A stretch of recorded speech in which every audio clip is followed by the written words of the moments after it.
मंत्रालय भारत सरकार द्वारा प्रायोजित कार्यक्रम किसान वाणी।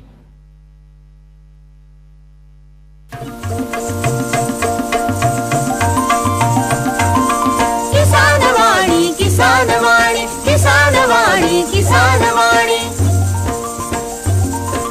हिरव्या स्वप्नांची साध्यवाणी, प्रगत योगाची वेधवाणी, कृषी तंत्राची ही मंत्रवाणी।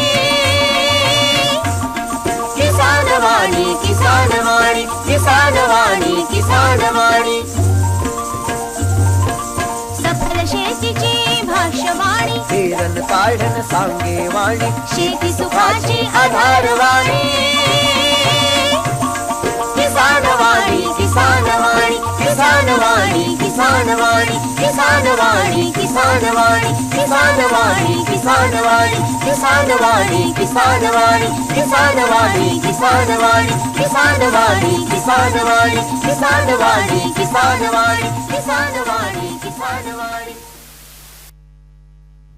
शेतकरी बंधूंनो रामराम। शेतकरी बंधूंनो, आज आहे 5 जून 2025, वार आहे गुरुवार।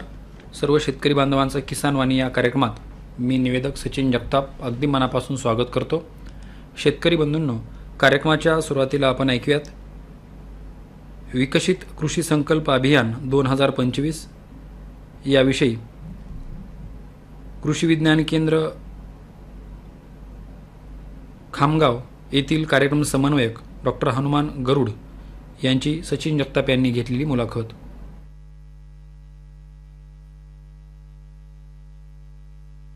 श्रोतेहो नमस्कार। खरीप हंगामाला सुरुवात झालेली आहे आणि या हंगामामध्ये विकसित कृषी संकल्प अभियान या निमित्ताने राबवलं जात आहे। 29 मे 12 जून 2025 पर्यंत हे संपूर्ण विकसित कृषी संकल्प अभियान या निमित्तानं राबवलं जाणार आहे। या अभियानाविषयी चर्चा करण्यासाठी आज आपण आपल्या बीड आकाशवाणीच्या स्टुडिओमध्ये आमंत्रित केलंय सन्माननीय श्री हनुमानजी गरुड, जे की कार्यक्रम समन्वयक आहेत कृषी विज्ञान केंद्र खामगाव या ठिकाणी। आज आपण त्यांच्याकडनं या संपूर्ण अभियानाविषयी माहिती जाणून घेणार आहोत। चला तर या कार्यक्रमाला सुरुवात करूया। गरुड सर नमस्कार। नमस्कार सर, मी आता सांगितल्याप्रमाणे हे अभियान सुरू झालेलं आहे। नक्कीच विकसित कृषी संकल्प अभियान या नावाने हे अभियान आहे। तर हे विकसित कृषी संकल्प अभियान म्हणजे काय, आम्हाला थोडं याविषयी समजून सांगा। नमस्कार शेतकरी मित्रांनो, हे जे काही अभियान आहे याचा शेतकऱ्यांचं जीवनमान सुधारण्यासाठी तयार केलेले एक उत्तम अभियान आहे। या अभियानाबद्दल सांगायचं झालं तर शेतकऱ्यांच्या जीवनामध्ये समृद्धी आणणे हाच या अभियानाचा प्रमुख आपल्याला हे अभियानाची व्याख्या करता येईल। हे संपूर्ण अभियान एकूण किती दिवस राबवलं जाणार आहे, त्याचा कालावधी किती असणार आहे साधारण?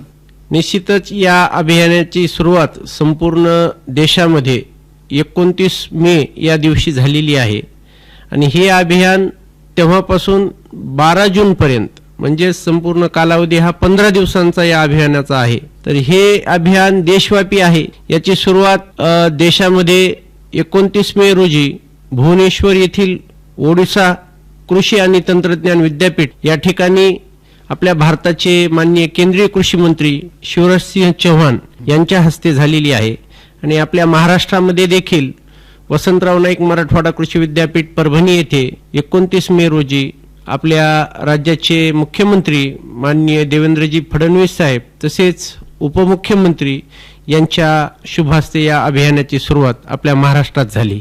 सर, आता बघा, एकूण 2 हंगामामध्ये शेतकरी प्रामुख्यानं पीक घेतात, खरीप आणि रब्बी, बरोबर? एक साधारण त्याचे मुख्य 2 म्हटलं तर काही वावगं ठरू नये। या हंगामामध्ये शेतकरी वेगवेगळ्या पिकांची लागवड करत असतो। आता हे कृषी संकल्प अभियान, जे विकसित कृषी संकल्प अभियान म्हणून आपण त्याला संपूर्ण देशामध्ये या अभियानाला या निमित्तानं सुरुवात झालेली आहे। तर हे प्रामुख्याने खरीप या हंगामामध्ये सुरू केलेलं आहे, बरोबर? तर निश्चित। याच हंगामामध्ये हे संकल्प अभियान घ्यावं का ठरवलं गेलं, म्हणजे याच्या संदर्भात थोडं सांगाल तर बरं होईल। आपल्या देशाचे माननीय पंतप्रधान श्री नरेंद्रजी मोदी यांच्या नेतृत्वाखाली आणि केंद्रीय कृषी मंत्री माननीय श्री शिवराज सिंह चौहान साहेब यांच्या संकल्पनेमधून केंद्रीय कृषी आणि शेतकरी कल्याण मंत्रालय यांच्या मार्फत खरीप हंगाम हा मोठा हंगाम आहे आणि याच्या पूर्वस्थितीमध्ये शेतकऱ्यांना जे काही तंत्रज्ञान बांधापर्यंत पोहोचवणे ह्या कार्यक्रमातून साध्य होणार आहे. म्हणून खरीप हंगामाच्या सुरुवातीला हे अभियान 15 दिवस राबवण्यात येत आहे. तसेच हा पहिला टप्पा आहे. याचा दुसरा टप्पाही रब्बी हंगामाच्या दृष्टिकोनातून सुद्धा होऊ शकतो असं आपल्याला म्हणता येईल. कारण हे देशव्यापी मोहीमच आहे. यामध्ये जवळपास शास्त्रज्ञांचे 2170 पथकं तयार केलेली आहेत. देशातील आपल्या 700 जिल्ह्याहून अधिक ठिकाणी हे अभियान राबवण्यात येत आहे. या अभियानामध्ये जवळपास 65,000 गावं कव्हर केले जाणार आहेत आणि शेतकऱ्यांचा जर विचार केला तर 1.3 कोटी शेतकऱ्यांपर्यंत थेट संवाद या खरीप हंगामाच्या माध्यमातून या अभियानाद्वारे साधला जाणार आहे. तुम्ही सांगितले की भरपूर शेतकऱ्यांपर्यंत हे अभियान पोहोचणारच आहे. या विकसित कृषी संकल्प अभियानाच्या माध्यमातून शेतकऱ्यांपर्यंत खऱ्या अर्थानं तंत्रज्ञान पोहोचणार आहे हेच अपेक्षित आहे. तर हे किती शेतकऱ्यांपर्यंत तंत्रज्ञान पोहोचणार आहे आणि ते तंत्रज्ञान कोणतं आहे याबद्दल थोडं समजून सांगा सर. आता आपल्या बीड जिल्ह्याचा विचार जर केला तर 2 कृषी विज्ञान केंद्र आहेत. एक कृषी विज्ञान केंद्र डिगुळांबा तालुका अंबाजोगाई या ठिकाणी आहे आणि दुसरं कृषी विज्ञान केंद्र खामगाव तालुका गेवराई या ठिकाणी आहे. ह्या दोन्ही कृषी विज्ञान केंद्राच्या माध्यमातून जवळपास हे अभियान 50,000 शेतकऱ्यांपर्यंत पोहोचणार आहे. यामध्ये जवळपास 200हून अधिक गावं आपल्या बीड जिल्ह्यातले कव्हर होणार आहेत 15 दिवसाच्या कालावधीमध्ये. तर तंत्रज्ञानाचा विचार केला तर जे काही खरीपासाठी मुख्य तंत्रज्ञान असते त्यामध्ये मग सुधारित लागवड तंत्रज्ञान आपल्या बीड जिल्ह्यातले जे काही प्रमुख पिकं आहेत त्यामध्ये सोयाबीन आहे, त्यानंतर कापूस आहे, तूर आहे, मूग आहे, उडीद आहे, काही प्रमाणात मका आहे. ह्या सर्व जे काही महत्त्वाचे पीक आहे याविषयीचं विद्यापीठाचं नवीन तंत्रज्ञान शेतकऱ्यांच्या बांधापर्यंत पोहोचवणं हे काम शास्त्रज्ञ या ठिकाणी 29 तारखेपासून करत आहेत. या अभियानामध्ये आता सुधारित लागवड तंत्रज्ञान सांगायचं झालं तर यामध्ये अनेक गोष्टी आहेत. यामध्ये उगवण क्षमता तपासणी असेल, प्रामुख्यानं बीज प्रक्रिया जे की शेतकरी बांधव करत नाहीत, बीज प्रक्रिया त्याचं डेमॉन्स्ट्रेशन दाखवणं आहे, पेरणीची पद्धत असेल, त्यानंतर ड्रोन प्रात्यक्षिक सुद्धा उद्यापासून आम्ही सुरू करणार आहेत. यामध्ये इफ्कोच्या साह्यानं आम्हाला ड्रोन सुद्धा उपलब्ध करून दिलेले आहेत. असं या कार्यक्रमामधून हे जे काही तंत्रज्ञान आहे ते शेतकऱ्यांच्या आम्ही बांधापर्यंत पोहोचवणार आहोत. बर सर, आता तुम्ही सांगितले कृषी विज्ञान केंद्राचा उल्लेख केला तुम्ही, तर यामध्ये एकूण कृषीच्या संलग्नित किती संस्था या अभियानामध्ये काम करणार आहेत याबद्दल थोडं समजून सांगा ना सर. आता या अभियानामध्ये प्रामुख्याने ही जी काही जबाबदारी दिलेली आहे, भारतामध्ये 731 कृषी विज्ञान केंद्र आहेत. तर हे 731 कृषी विज्ञान केंद्रावर मुख्य जबाबदारी दिलेली आहे आणि ह्यांच्या सोबतच भारतीय कृषी संशोधन परिषद ज्याला ICAR आपण म्हणतो तिथले शास्त्रज्ञ सुद्धा यामध्ये सहभागी झालेले आहेत.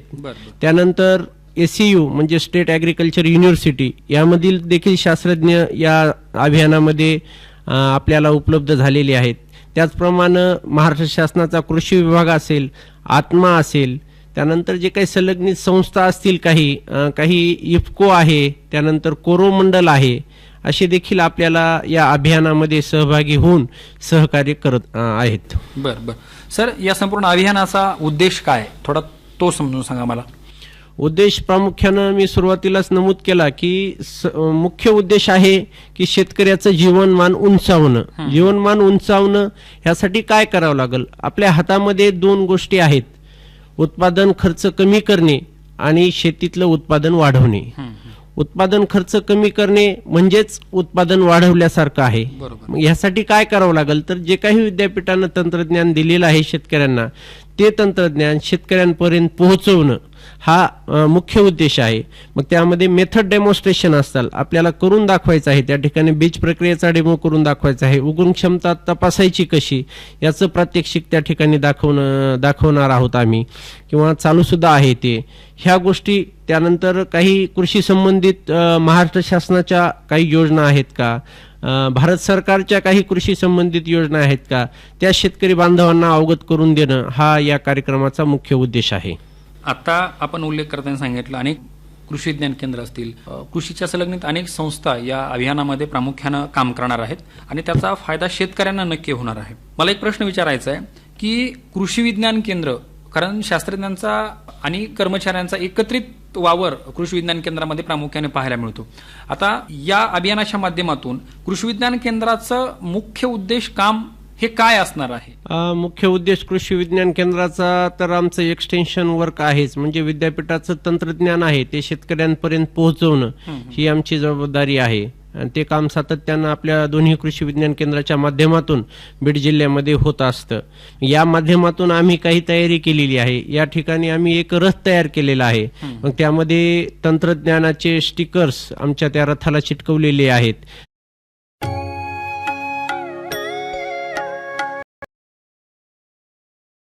उदाहरणार्थ शंकी गोगलगायचं व्यवस्थापन कसं करायचं, हुमणी अळीचं नियंत्रण कसं करायचं, त्यावर उपाययोजना काय आहेत, त्याच्यानंतर फाल आर्मी वर्म याचं उपाययोजना काय करायच्या, ह्या बाबतीत आम्ही म्हणजे लष्करी आळी ह्या बाबतीत उपाययोजना काय करायच्या, असे काही पत्रक आम्ही प्रिंट केलेले आहेत. ते सुद्धा या अभियानाच्या माध्यमातून आम्ही शेतकऱ्यांपर्यंत त्याचं वाटप करत आहोत. विकसित कृषी संकल्प अभियान ही जशी एक योजना आहे किंवा हे अभियान आहे, तसंच भारत सरकारच्या असेल किंवा महाराष्ट्र शासनाच्या अशा अनेक वेगवेगळ्या योजना असतीलच. निश्चितच. त्या कोणत्या आहेत त्याच्याबद्दल थोडं समजून सांगा सर. महाराष्ट्र शासनाच्या देखील कृषी संबंधितच्या योजना आहेत. त्यामध्ये मुख्यमंत्री सौर कृषी वाहिनी योजना असेल, त्यानंतर छत्रपती शिवाजी महाराज कृषी योजना आहे, त्यानंतर भाऊसाहेब फुंडकर फळबाग योजना आहे, नानाजी देशमुख कृषी संजीवनी प्रकल्प आहे, त्यानंतर नमो शेतकरी महासन्मान निधी योजना आहे.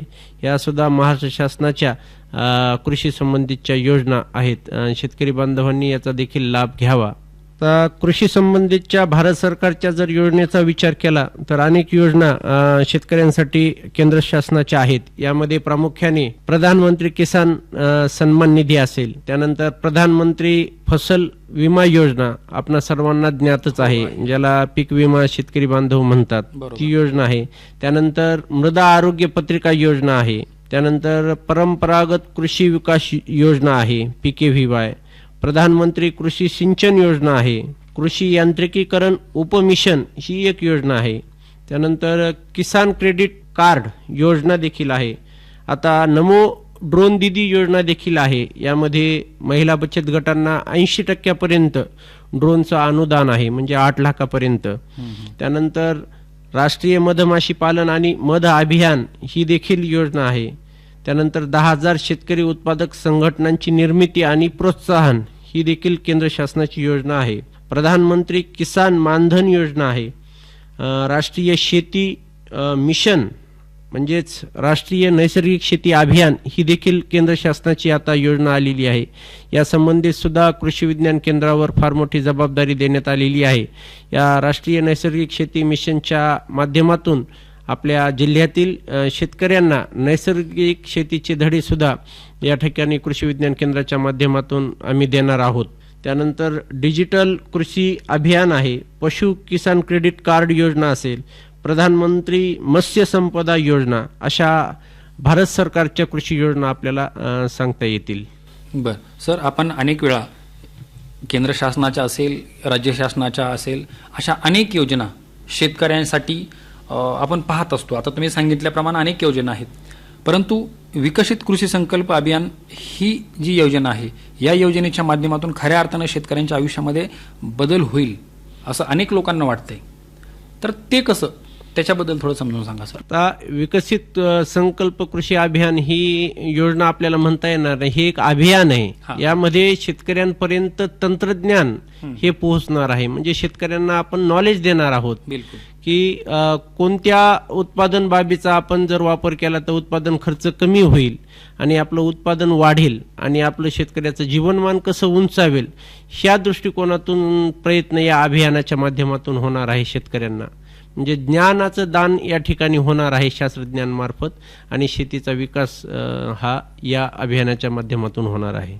एकूण किती राज्यामध्ये हे अभियान राबवलं जाणार आहे? संपूर्ण देशामध्ये हे अभियान चालणार आहे 15 दिवस संपूर्ण देशामध्ये. निश्चितच सर, विकसित कृषी संकल्प अभियान हे अभियान जे देशामध्ये संपूर्ण राबवलं जाणार आहे, या संदर्भामध्ये आज आपण एकंदरीत हे अभियान काय आहे, त्याचा शेतकऱ्यांच्या जीवनामध्ये कसा फायदा होईल, त्याच्या माध्यमातून कोणतं तंत्रज्ञान शेतकऱ्यांपर्यंत पोहोचणार आहे आणि कृषीच्या संलग्नित कोणत्या संस्था या अभियानामध्ये सहभागी होणार आहेत. या सर्व गोष्टींविषयी, या सर्व बाबींविषयी आज आपण सविस्तर बीड आकाशवाणीमध्ये येऊन चर्चा केली. सर, आपण आलात, आमच्या सर्व शेतकरी बांधवांशी मनमोकळ्या गप्पा मारल्या, याबद्दल आकाशवाणीच्या वतीने मी पुन्हा एकदा आपले आभार मानतो सर. धन्यवाद. धन्यवाद. श्रोतेहो, आत्ताच आपण विकसित कृषी संकल्प अभियान